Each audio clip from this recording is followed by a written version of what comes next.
Welcome class 7th Sakina public school. Chemistry का हमारा chapter दूसरा है चेंजेस अराउंड अस, हमारे आसपास होने वाली तब्दीलियाँ। तब्दीलियों के बारे में आपको बताया था कि पहले लेक्चर में बताया था कि किसी सब्सटेंस की कुछ प्रॉपर्टीज चेंज हो जाए, ऐसी तब्दीली ही चेंज कहलाती। तो इसके बारे में फिर और आगे बढ़े थे तो हमने कल जिक्र किया था डिज़ायरेबल और अनडिज़ायरेबल चेंजेस। डिज़ायरेबल मतलब जिसमें आपकी डिज़ायर शामिल हो, जिससे लोगों का फ़ायदा भी हो रहा हो, पब्लिक को फ़ायदा हो रहा हो, डिज़ायरेबल चेंजेस। और जिससे पब्लिक को नुकसान हो या जिससे किसी का नुकसान हो रहा हो, किसी का फ़ायदा ना हो रहा, अनडिज़ायरेबल चेंजेस कहलाते हैं। तो डिज़ायरेबल चेंजेस में जैसे ये था कि डिज़ायरेबल चेंज में जैसे दूध से दही बन जाए तो इट इज़ डिज़ायरेबल, हालांकि प्रॉपर्टी बिल्कुल चेंज हो जाएगी। और जैसे आपके घर में कोई फलों की बेल है और उसमें कोई फल जो है पक के तैयार हो जाए, जैसे आम का पेड़ लगा हुआ है तो आम जो है पक के तैयार हो जाए तो एक डिज़ायरेबल चेंज है। इससे पब्लिक का फ़ायदा ही होगा।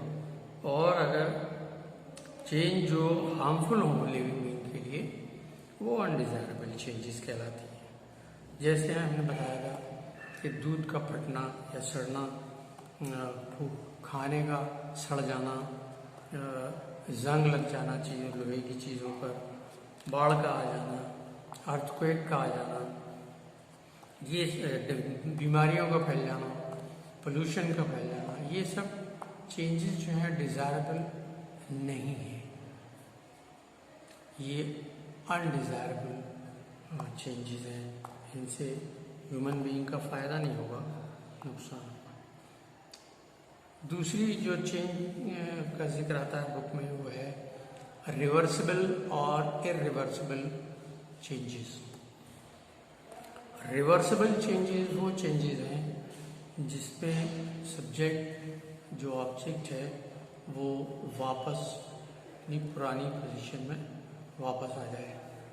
जैसे एक रबर बैंड है, उसको आप स्ट्रेच करें और स्ट्रेच करके उसको छोड़ दें तो फिर वो वापस अपनी ओरिजिनल कंडीशन में आ जाएगा। ये रिवर्सिबल चेंज है। इसी हिसाब से जैसे हम घर में बल्ब जलाते हैं, ट्यूबलाइट जलाते हैं और रोशनी करने लगती है और उसके बाद बटन ऑन ऑफ कर देते हैं तो फिर वो बुझ जाना जिसको कहते हैं, ऑफ हो जाती है, अपनी वापस बेचमक की कंडीशन में आ जाती है। तो ये सब है रिवर्सिबल चेंजेस। अपनी ओरिजिनल कंडीशन में वापस आ जाए तो ऐसी चेंज को रिवर्सिबल कहते हैं। इरिवर्सिबल में ऐसा है कि जैसे खाना सड़ गया है तो वापस उसको सही नहीं किया जा सकता। दूध से अगर दही बन गया है तो फिर हम दही से दूध नहीं बना सकते। उसी तरह कागज़ अगर जल गया है, राख में और धुएं में तब्दील हो गया है तो उसको वापस कागज़ की शक्ल में नहीं लाया जा सकता। ये इरिवर्सिबल चेंजेस हैं, ये परमानेंट होती, और जो रिवर्सिबल चेंजेस हैं वो परमानेंट नहीं होती, टेम्परेरी होती हैं। और जब आप चाहें तो इरिवर्सिबल चेंजेस में एक बहुत बढ़िया एग्जाम्पल है बचपन, जवानी और बुढ़ापे का। बचपन चला जाता है, आदमी जवान हो जाता है, एक चीज़ आती है इसमें ज़बरदस्त, उसके बाद उसकी जवानी भी ख़त्म हो जाती है और बुढ़ापा आ जाता है। और ये बुढ़ापा जो है परमानेंटली उसके साथ रहता है। तो ये भी एक इरिवर्सिबल चेंज है जिसको वापस नहीं किया जा सकता। उसके अलावा जो चेंजेस हैं वो चेंजेस में फिज़िकल और केमिकल चेंजेस का नाम भी आता है। हालांकि अगर इन तमाम चेंजेस को हम एक ही जगह रख दें तो पता ये चलता है कि इसमें से हर एक चेंज किसी न किसी तरह से फिजिकल चेंज है और हर एक चेंज किसी न किसी तरह से केमिकल चेंज है। जैसे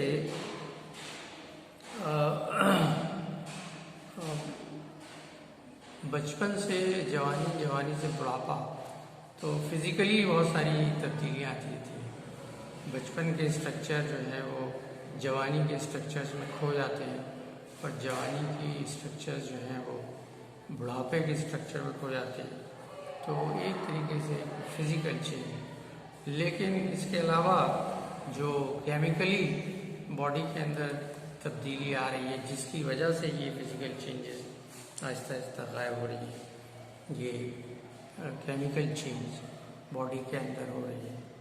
तो केमिकल चेंजेस भी बहुत सारी इस तरह से यानी तमाम चेंजेस को अगर कहीं एक जगह जमा कर दें तो हम उसमें से छांट सकेंगे कि उसमें से बहुत सारी चेंजेस जो हैं वो फिजिकल हैं, बहुत सारी केमिकल हैं।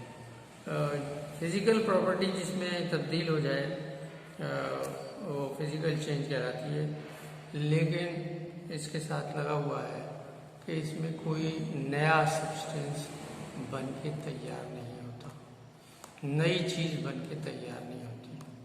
फिजिकल चेंज में जो तब्दीलियाँ आएंगी प्रॉपर्टी की, लेकिन उसमें कोई नई चीज़ बन के तैयार नहीं होगी।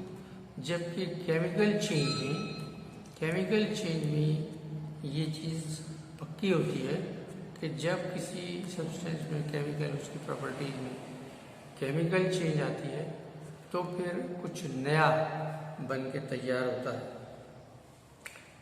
जैसे फिजिकल चेंज में अगर हम देखें कि पानी को अगर उबालें बहुत सारी भाप बनती है। तो जो भाप है अगर इसको हम ठंडा कर लें तो वापस हमको पानी मिल जाएगा, जो कंडेंसेशन हो जाएगा इसका। लेकिन जैसे हमने कागज़ को जला दिया तो फिर उससे हमको वापस कागज़ ओरिजिनल पोजीशन में नहीं मिलेगा। ये केमिकल चेंज है।